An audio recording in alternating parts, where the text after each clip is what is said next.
गौरी पुत्र गणेश भगवान की जय।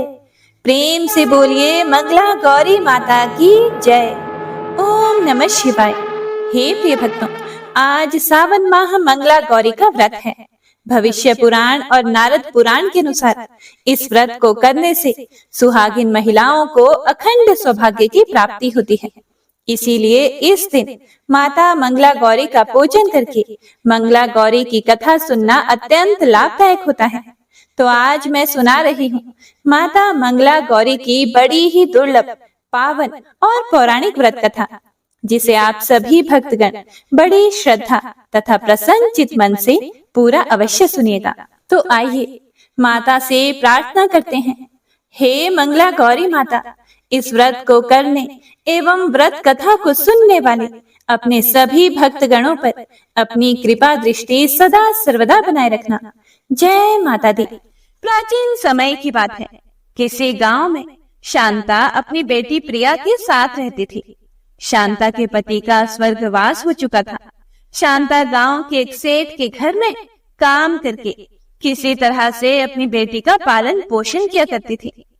प्रिया जब बड़ी हो गई तब शांता को अपनी बेटी प्रिया के विवाह की चिंता सताने लगी। वह दोनों माँ बेटी रोज शिव जी पार्वती जी की पूजा किया करती थी। एक दिन सेठ जी के घर में काम करके जब शांता वापस घर आ रही थी, तब उसने कुएं के पास दो औरतों को बातें करते हुए सुना। उनमें से एक औरत बोल रही थी कि सावन में मंगला गौरी माता का व्रत करने से अच्छा वर मिलता है, इसीलिए मैं तो सावन के पहले मंगलवार से मंगला गौरी माता का व्रत करूंगी, जिससे मुझे अच्छा सुयोग्य पति मिल जाए। शांता ने जब यह बात सुनी, तब उसने घर पहुंचकर यह बात अपनी बेटी प्रिया को बताई। तब प्रिया ने कहा कि माँ, वह सब तो ठीक है, लेकिन शादी में खर्च करने के लिए धन कहाँ से आएगा? और यदि सुयोग्य वर मिल भी गया तो वह बिना धन के शादी के लिए तैयार नहीं होगा। शांता यह सुनकर बहुत ही गहरी सोच में पड़ गई। फिर उसने कहा कि हे पुत्री, जो होगा देखा जाएगा। तू भगवान शिव और माँ गौरी को प्रसन्न करने के लिए मंगला गौरी का व्रत कर, और मैं सावन के पहले सोमवार से भगवान शिव का व्रत करूंगी। और मुझे पूर्ण विश्वास है कि शिव जी और माँ पार्वती हमारी सभी मनोकामनाओं को अवश्य ही पूरी करेंगे। माँ की बात को सुनकर प्रिया ने सावन के पहले मंगलवार को मंगला गौरी का व्रत किया और शाम को पूजा करके व्रत खोला। अगले दिन शांता काम करने सेठ जी के घर पहुंची।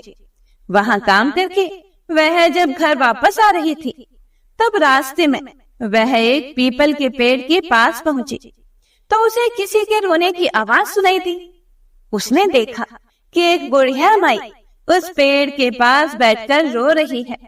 शांता ने उनसे रोने का कारण पूछा तो उन्होंने बताया कि यह पेड़ मेरा बेटा था, वह लकड़ी काट कर बेचता था। एक दिन यह एक पेड़ पर लकड़ी काट रहा था, तभी एक लकड़ी उसी पेड़ के नीचे बैठे ऋषि के सिर पर गिर पड़ी। उन ऋषि ने क्रोधित होकर मेरे बेटे को श्राप दे दिया और ऋषि के श्राप की वजह से मेरा बेटा पीपल का पेड़ बन गया। उसी रात सपने में मेरा बेटा रोता हुआ मेरे पास आया और मुझे सारी बात बताई। तब मैं उन ऋषि के पास पहुंची और उनसे अपना श्राप वापस लेने के लिए कहा। तब उन्होंने कहा कि मैं श्राप तो वापस नहीं ले सकता, परंतु यदि कोई कन्या इस पेड़ से विवाह करे तो उसके पुण्य कर्मों के फल से यह फिर से इंसान बन सकता है, परंतु उस कन्या के सारे पुण्य चले जाएंगे, जिसके कारण वह लड़की कुरूप और बीमार हो जाएगी और 1 वर्ष के बाद उसकी मृत्यु हो जाएगी।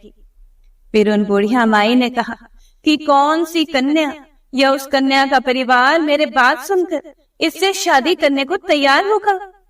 शांता वहां से चुपचाप चली आई। घर आकर उसने सारी बात अपनी बेटी को बताई। तब प्रिया ने कहा कि माँ, मैं इस पेड़ से विवाह करने को तैयार हूँ और अपने सारे पुण्य भी देने के लिए तैयार हूँ।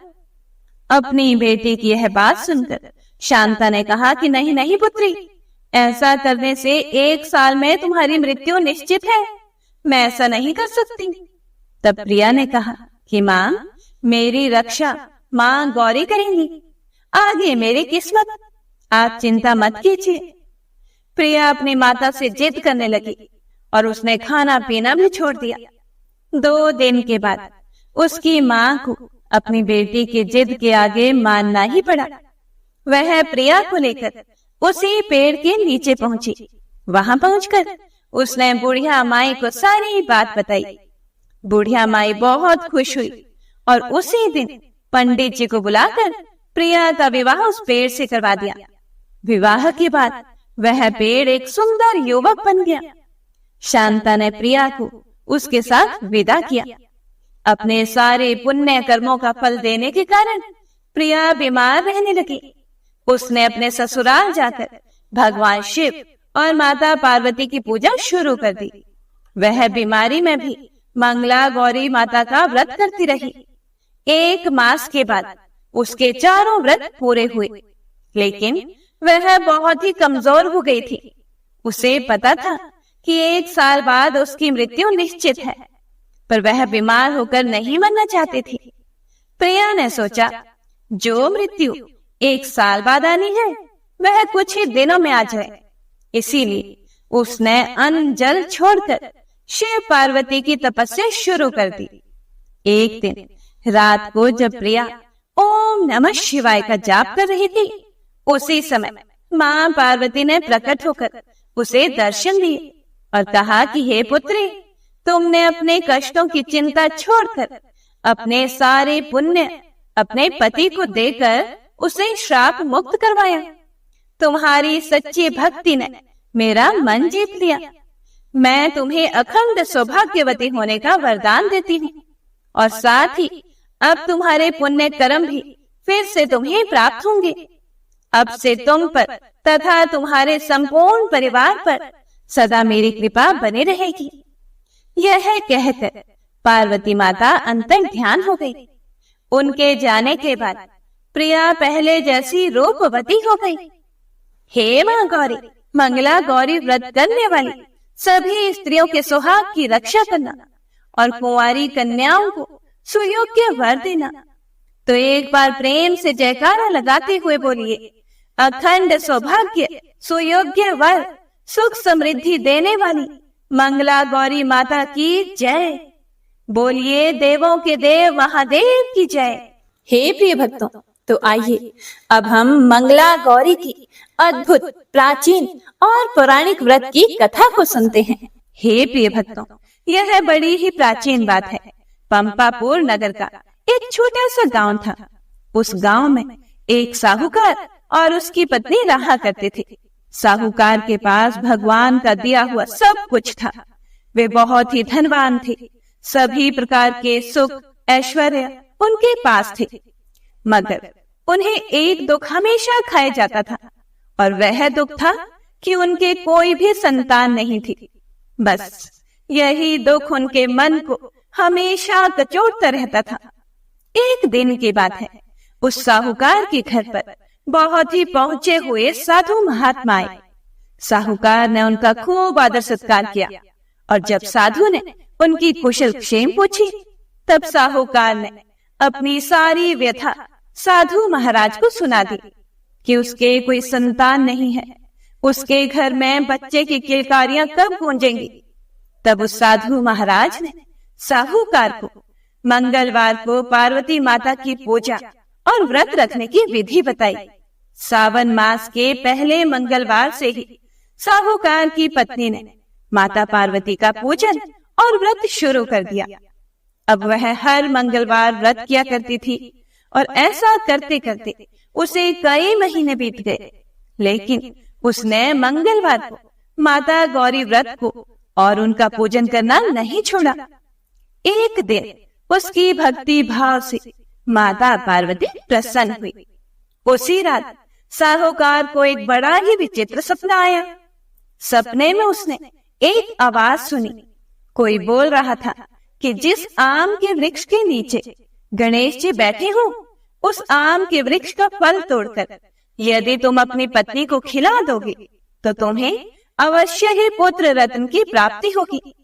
हे प्रिय भक्तों, अब साहूकार ऐसे आम के वृक्ष को ढूंढने लगे जिसके नीचे गणेश जी बैठे हों। कई दिनों की मेहनत के बाद आखिरकार एक दिन उसे एक ऐसा पेड़ मिल ही गया जिसके नीचे गणेश जी की मूर्ति लगी हुई थी। तब साहूकार ने आम तोड़ने के लिए आम के पेड़ पर पत्थर मारने शुरू कर दिए, क्योंकि आम थोड़ी ऊंचाई पर लगे हुए थे। अब आम का फल तो उसे मिल ही गया, लेकिन अनजाने में एक पत्थर गणेश जी को भी लग गया। तब गणेश जी ने उसे श्राप देते हुए कहा, हे स्वार्थी मनुष्य, तूने अपने स्वार्थ के कारण मुझे चोट पहुंचाई है। जा, मैं तुझे श्राप देता हूं कि तुझे भी एक दिन ऐसे ही चोट लगेगी। माता पार्वती के आशीर्वाद से तुझे पुत्र रत्न की प्राप्ति तो होगी, परंतु वह सर्पदंश के कारण 21 वर्ष की आयु तक ही जीवित रहेगा और फिर सांप के काटने से उसकी मृत्यु हो जाएगी। अब ऐसी आकाशवाणी सुनकर साहूकार घबरा गया। तब साहूकार ने घर आकर आम का फल तो अपनी पत्नी को खिला दिया, लेकिन गणेश जी के श्राप देने वाली बात अपनी पत्नी को नहीं बताई। 9 महीने के बाद उसके घर में एक सुंदर बालक ने जन्म लिया। साहूकार और साहूकार की पत्नी दोनों ने मिलकर अपने पुत्र का नाम मनु रखा। उन्होंने अपने पुत्र मनु को बड़े ही लाड प्यार से पाला। धीरे धीरे मनु 20 वर्ष का हो गया। वह अपने पिता के साथ व्यापार करने जाता। एक दिन व्यापार करके लौटते समय दोनों पिता और पुत्र भोजन करने के लिए गांव के पास तालाब के किनारे पेड़ की छांव में बैठ गए और भोजन करने लगे। तभी वहां पर गांव की 2 लड़कियां उस तालाब पर कपड़े धोने के लिए आई। वह लड़कियां नव यौवना के भांति हंसमुख, फुर्तीली और उच्च सभ्य परिवार से प्रतीत हो रही थी। उनका नाम कमला और मंगला था। तो दोनों कपड़े धोते धोते आपस में बात कर रही थी। कमला ने मंगला से कहा, क्यों रे मंगला, तुझे याद है मैं कब से मंगलवार को मंगला गौरी का व्रत कर रही हूँ। अब अगले मंगलवार को व्रत का उद्यापन भी करूंगी। इस व्रत के करने से मुझे मन वांछित पति मिलेगा और सुख चैन से रहूंगी। ऐसा कहते हुए कमला ने आगे कहा, मंगला, तो भी अगले साल श्रावण मास से पहले मंगलवार से ही मंगला गौरी व्रत को शुरू कर देना, तो तुझे भी मन पसंद वर मिलेगा। इस व्रत को करने से पति की आयु भी बढ़ती है। कमला की बात को सुनकर मंगला भी व्रत करने के लिए तैयार हो गई। हे प्रिय भक्तों, वहीं पेड़ के नीचे भोजन करते समय वे दोनों पिता पुत्र उन लड़कियों की बातचीत को सुन रहे थे। उन लड़कियों के वार्तालाप से सेठ जी ने समझ लिया कि कमला नाम की लड़की उसके पुत्र के विवाह के लिए सबसे अधिक उपयुक्त है, क्योंकि वह मंगला गौरी का व्रत कर रही है और उसके व्रत के प्रभाव से पति की आयु भी बढ़ती है। ऐसा सोचते हुए साहूकार ने तय कर लिया कि कमला का विवाह मनु के साथ कर दिया जाए। सेठ जी अपने पुत्र की मनोभावना को जानने के लिए पुत्र से कई तरह की बातें कही। पुत्र ने अपने पिता के विचारों से सहमति प्रकट कर दी और फिर सेठ जी ने अपने पुत्र का कमला के साथ विवाह करने का निश्चय कर लिया और सोचा कि ऐसा होने पर मेरे पुत्र की आयु बढ़ जाएगी और होने वाली कोई भी अनहोनी घटना टल जाएगी। ऐसा सोचते हुए साहूकार और साहूकार का बेटा कमला के पीछे पीछे उसके घर तक चल दिए। कमला के पिता भी कोई छोटी मोटी हस्ती नहीं थे, वह वहां के एक नामी साहूकार थे। तो सेठ जी ने कमला के पिता से अपने पुत्र के विवाह के बारे में बातचीत की। तब कमला के पिता ने कमला का विवाह मनु के साथ करने के लिए अपनी सहमति दे दी। शुभ मुहूर्त निकाला गया और फिर शुभ मुहूर्त में उन दोनों की बड़ी ही धूमधाम से शादी करवा दी गई। अब वह दोनों पति पत्नी के रूप में अपना संसार चलाना शुरू कर देते हैं। घर में चारों ओर आनंद ही आनंद, आनंद ही आनंद का वातावरण रहने लगा। अपने ससुराल में आकर भी कमला ने मंगला गौरी व्रत करना नहीं छोड़ा। वह नियम से मंगला गौरी का व्रत किया करती थी। उसके व्रत से प्रसन्न होकर एक दिन माता पार्वती ने कमला को सपने में दर्शन दिए और दर्शन देकर कमला से कहने लगी, हे पुत्री सुनो, मैं तेरे व्रत से बहुत प्रसन्न हूँ, लेकिन तेरे पति की आयु बहुत ही कम है। अगले महीने मंगलवार को एक सांप तेरे पति के प्राण लेने के लिए आएगा। लेकिन हे पुत्री, तो बिल्कुल भी मत घबराना। सांप के लिए एक प्याले में मीठा दूध रख देना, उसके पास एक खाली मटकी भी रख देना। सांप दूध पीकर अपने आप ही उस मटकी के अंदर जाकर बैठ जाएगा। तब तुम जल्दी से उस मटकी का मुंह किसी कपड़े से बांध देना, इससे तेरे पति के प्राण बच जाएंगे। अब मंगलवार का दिन आया। कमला ने किसी को भी कुछ नहीं बताया और माता पार्वती के कहे अनुसार सारा कार्य कर दिया। नियत समय पर, नियत तिथि पर सांप आया। कमला ने सांप के आगे मीठा दूध रखा और फिर सांप उसी मटकी में जाकर बैठ गया। कमला ने मटकी का मुंह जल्दी से बंद कर दिया और फिर उसे जंगल में छोड़ आई। माता पार्वती की कृपा से कमला के पति के प्राण बच गए और इस प्रकार व्रत के प्रभाव से साहूकार का पुत्र और कमला का पति मनु श्राप से मुक्त हो गया। जब घर के लोगों को सारी बात, सारी घटना मालूम हुई तो सभी ने खुशियां मनाई। साहूकार ने ढोल धमाके बजवाए और पूरे नगर में मिठाई बंटवाई। अब चारों ओर मंगला गौरी व्रत का गुणगान होने लगा। गांव की महिलाओं ने कमला से व्रत का विधि विधान पूछा और व्रत करने लगी। कमला ने भी अगले मंगलवार पूरे विधि विधान के साथ मंगला गौरी के व्रत का उद्यापन भव्य रूप से करवाया। ब्राह्मणों को भोजन करवाया, यथेष्ट दक्षिणा देकर उनसे आशीर्वाद लिया। हे प्रिय भक्तों, तो इस प्रकार से मंगला गौरी के आशीर्वाद से कमला के पति की जान बच गई।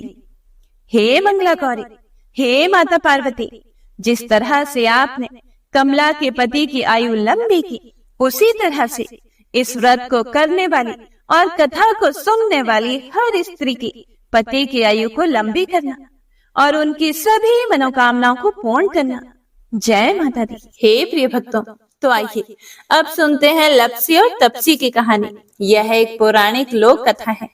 इस कथा के अनुसार एक लप्सी था तथा एक तप्सी था। तप्सी सदैव भगवान की तपस्या में लीन रहता था और लप्सी रोजाना 1.25 सेर की लापसी बनाकर भगवान का भोग लगाकर खा लेता था। एक दिन वह दोनों लड़ने लगे। तप्सी बोला, मैं रोजाना भगवान की तपस्या करता हूँ, इसीलिए मैं बड़ा हूँ। तो लप्सी बोला कि मैं रोज भगवान को 1.25 सेर लापसी का भोग लगाता हूँ, इसीलिए मैं बड़ा हूँ। तभी देव मुनि और परम वैष्णव ब्रह्मा जी के मानस पुत्र और महाज्ञानी नारद जी वहां से गुजर रहे थे। उन्होंने लप्सी और तप्सी दोनों को लड़ते हुए देखकर उनसे पूछा कि तुम दोनों क्यों लड़ रहे हो। तब तप्सी ने खुद के बड़ा होने का कारण बताया और लप्सी ने अपने सर्वश्रेष्ठ होने का कारण बताया। उन दोनों की पूरी बात सुनकर महाचतुर भक्त शिरोमणि नारद जी बोले कि तुम दोनों का फैसला मैं कर दूंगा। दूसरे दिन लप्सी और तप्सी नहाकर अपनी रोज की भक्ति करने के लिए गए तो नारद जी ने छुपकर 1.25 करोड़ की एक अत्यंत बहुमूल्य रत्न जड़ित और दुर्लभ मणियों से बनी अंगूठी उन दोनों के सामने रख दी। हे प्रिय भक्तों, तप्सी की नजर जब अंगूठी पर पड़ी तो उसने चुपचाप अंगूठी उठाकर अपने नीचे दबा ली। लप्सी की नजर अंगूठी पर पड़ी लेकिन उसने ध्यान ही नहीं दिया और भगवान को भोग लगाकर लापसी खाने लगा। इसके बाद नारद जी उन दोनों के सामने आए तो दोनों ने हे नारद जी से पूछा, हे मुनि श्रेष्ठ, अब आप अपना निर्णय बताइए कि हम में से कौन बड़ा है। किसकी भक्ति श्रेष्ठ है? तो नारद जी ने तपसी से खड़ा होने को कहा। जब वह खड़ा हुआ तो उसके नीचे दबी अंगूठी उन्हें दिखाई पड़ी। नारद जी ने तपसी से कहा कि तपस्या करने के बाद भी तुम्हारी चोरी करने की आदत नहीं गई, इसीलिए लपसी बड़ा है और तुम्हें तुम्हारी तपस्या का कोई भी फल नहीं मिलेगा। हे प्रिय भक्तों, तब तपसी बड़ा शर्मिंदा होकर नारद जी से माफी मांगने लगा। उसने नारद जी से पूछा कि मुझे मेरी तपस्या का फल कैसे मिलेगा? तब नारद जी ने उससे कहा कि यदि कोई गाय और कुत्ते की रोटी को नहीं बनाएगा, यदि कोई ब्राह्मण को भोजन करवाकर दक्षिणा नहीं देगा, तो उनके दान धर्म का फल, उन लोगों की पूजा का फल तुझे मिलेगा। यदि कोई सुहागिनी साड़ी के साथ ऊपरी अंगोछा का दान नहीं देगा, तो वह फल तुझे मिलेगा। यदि कोई दिए से दिया जलाए, तो वह फल भी तुझे मिलेगा। यदि कोई सारी कहानी सुने लेकिन तुम्हारी कहानी नहीं सुने, तो उसकी पूजा का फल भी तुझे मिलेगा। हे प्रिय भक्तों, उसी दिन से हर व्रत कथा कहानी के साथ लपसी तपसी की यह कहानी भी अवश्य सुनी और कही जाती है। जय मंगला गौरी माता, जय मंगला गौरी माता, ब्रह्म सनातन देवी शुभ फल कदा दाता। जय मंगला गौरी माता, अरिकुल पद्म विनाशनी, जय सेवक त्राता। जग जीवन जगदम्ब, जग जीवन जगदम्ब, हरि हर गुण गाता। जय मंगला गौरी माता, सिंह को वाहन साजे, कुंडल है साथा। देव वधू जहाँ गावत, देव वधू जहाँ गावत, नृत्य करत थाता। जय मंगला गौरी माता, सतयुग शील सुसुंदर, नाम सती कहलाता। हेमांचल धर जनमी, सखियन रंग राता। जय मंगला गौरी माता, शुंभ निशुंभ विदारे, हेमांचल स्याता। सहस भुजा तनु धरि के, सहस भुजा तनु धरि के, चक्र लियो हाथा। जय मंगला गौरी माता, सृष्टि रूप तू ही जननी, शिव संग रंग राता। नंदी भृंगी बिन लाही, सारा मद माता। जय मंगला गौरी माता, देवन अर्ज करत, हम चित को लाता। गावत दे दे ताली, गावत दे दे ताली, मन में रंग राता। जय मंगला गौरी माता, मंगला गौरी माता की आरती जो कोई गाता, सदा सुख संपत्ति पाता। जय मंगला गौरी माता, जय मंगला गौरी माता, जय मंगला गौरी माता। ब्रह्म सनातन देवी शुभ फल कदा दाता। जय मंगला गौरी माता, जय मंगला गौरी माता। हे प्रिय भक्तों, तो यह थी आज की संपूर्ण व्रत कथा। उम्मीद है आप सभी भक्तों ने पूरे भक्ति भाव और प्रसन्नचित मन से कथा को पूरा सुना होगा। कथा पसंद आए तो लाइक शेयर कमेंट जरूर कीजिएगा। कथा को ज्यादा से ज्यादा शेयर कीजिएगा ताकि सभी भक्तजन कथा को सुनकर पुण्य फल प्राप्त कर सकें।